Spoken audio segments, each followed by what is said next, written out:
A student headed out for her shift at a furniture store, but after sending one unsettling message, she suddenly stopped answering calls and texts. Police opened an investigation, and the case quickly caught the attention of all of Los Angeles before making headlines across the country. And when the full story of what happened finally came out, it sparked outrage nationwide, and anger that still hasn't faded to this day.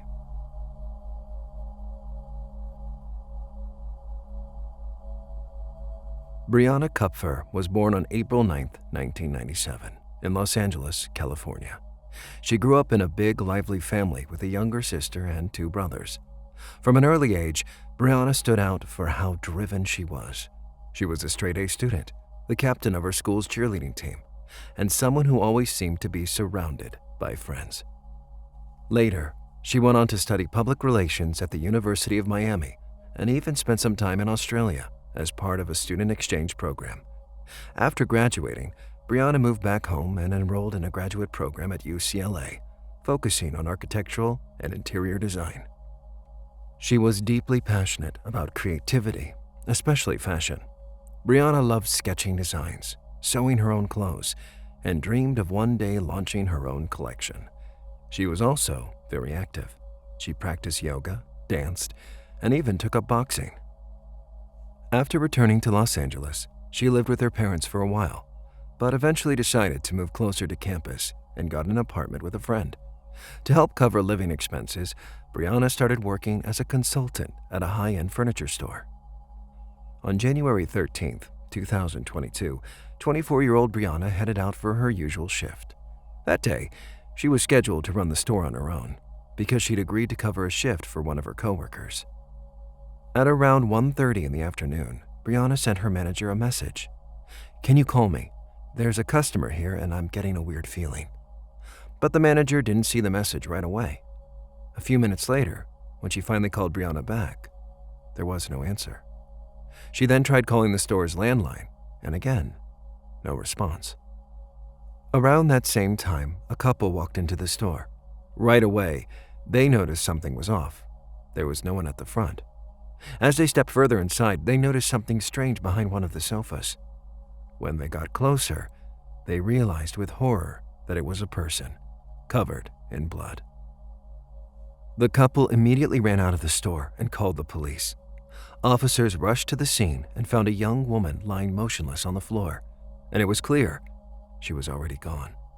Her phone was on the floor near her hand, and judging by the sheer amount of blood around her, they immediately suspected she'd been stabbed multiple times.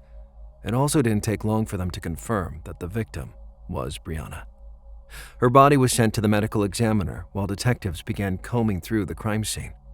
Naturally, their first thought was that this might have been a robbery gone wrong, but that theory didn't hold up for long.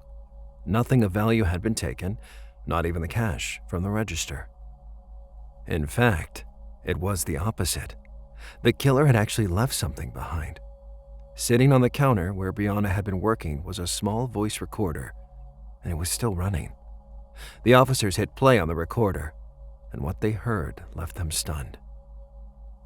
It started with the soft jingle of the bell above the store's front door, followed by Brianna's cheerful voice greeting a customer. Then came a man's voice, saying that he and his girlfriend were looking for a new couch. Brianna asked him a few questions and offered to show him some of the models on display. A moment later, the man said he needed to call his girlfriend to check with her and stepped outside. A little while later, he came back in and asked Brianna if she could give him her social media profile, but she politely declined. Then, out of nowhere, he asked her if she followed Biden's politics. Brianna simply replied, "No." He said he'd come back later, and Brianna offered him a business card. But instead of leaving, he stayed and started saying strange things. "I think this government's gone crazy," the man muttered. Then he told her, "Put your phone down." A few seconds later, he added, "Relax, I'm not going to hurt you." Then, detectives heard the sound of a blade being drawn. Brianna's voice shifted. She was clearly scared. She told the man to leave the store and warned him that she had already called the police, but he didn't listen. In the next moments, captured in chilling detail, the man lunged at her with the knife and began stabbing her. It went on for several minutes. Brianna's terrified voice could be heard pleading with him, saying she could help him, trying anything to make him stop. But he didn't. Eventually, her voice went silent. The attacker walked out, leaving only an eerie stillness on the tape. Moments later, Brianna's phone started ringing. It was her manager, trying to call her back. A few minutes after that, the recording captured the sound of the couple entering the store and discovering her body. And that wasn't the only audio stored on the device.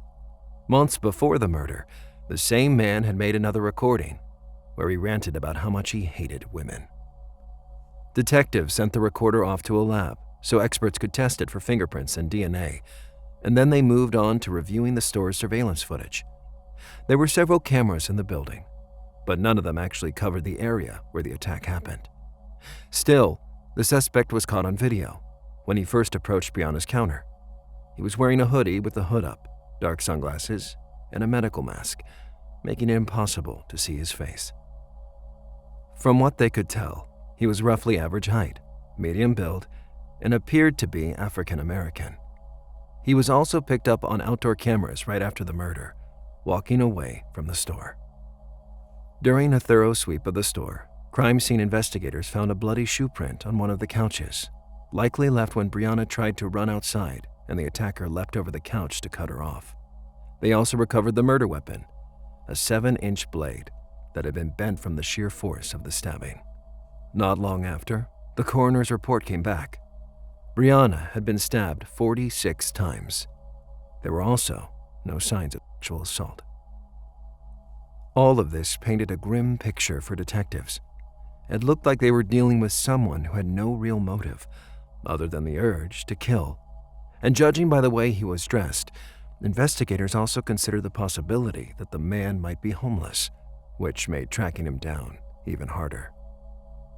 While waiting on the lab results, detectives kept digging for more surveillance footage, anything that might show the suspect again.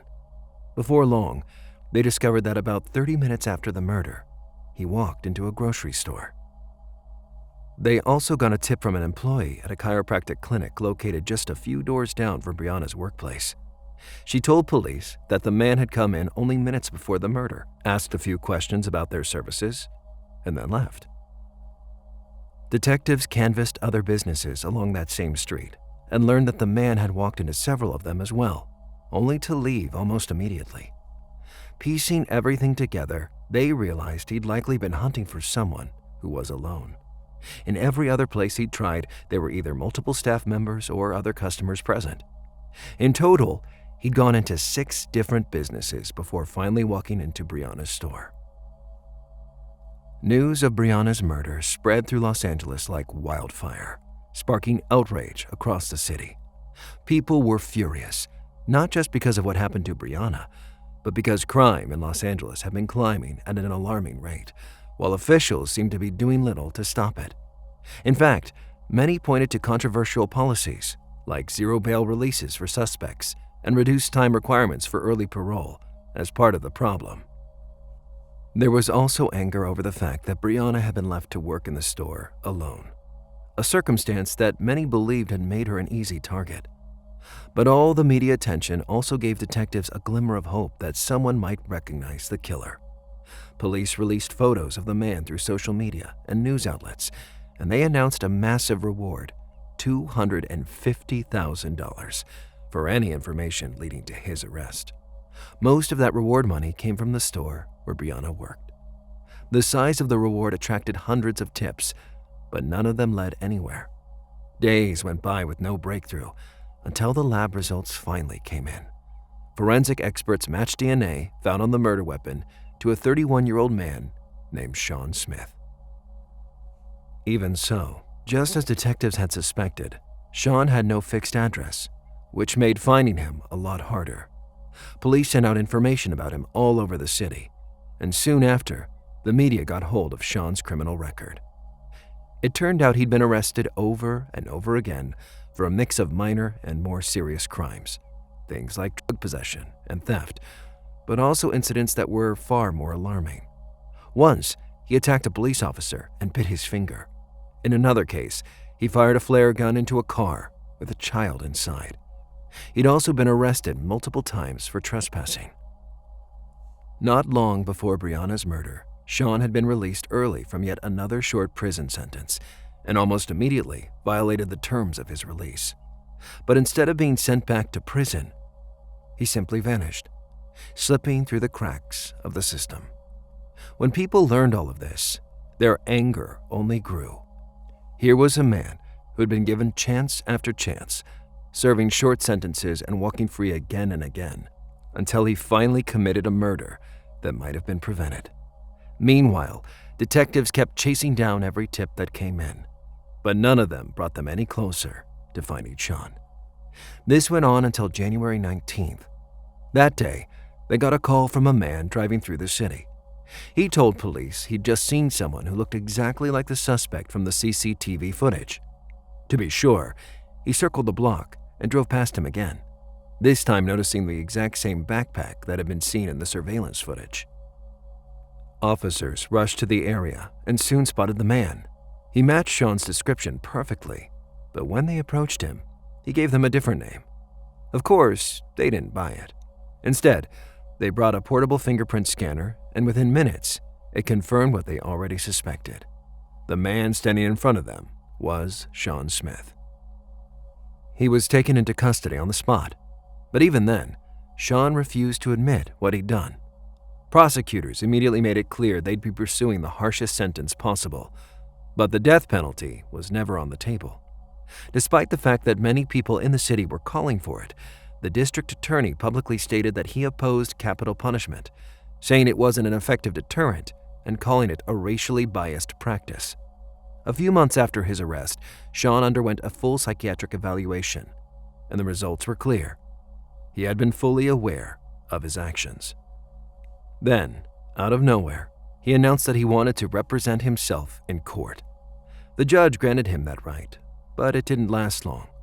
At his very first hearing, Sean lashed out and insulted the judge. The court immediately revoked his right to self-representation and assigned him a public defender instead. Not long after that, Sean entered an official plea of not guilty by reason of insanity, despite the psychiatric evaluation clearly showing the opposite.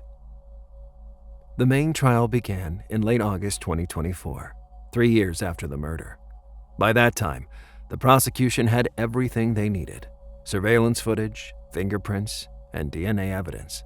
For Sean, the only hope left was to convince the jury he was insane at the time of the crime.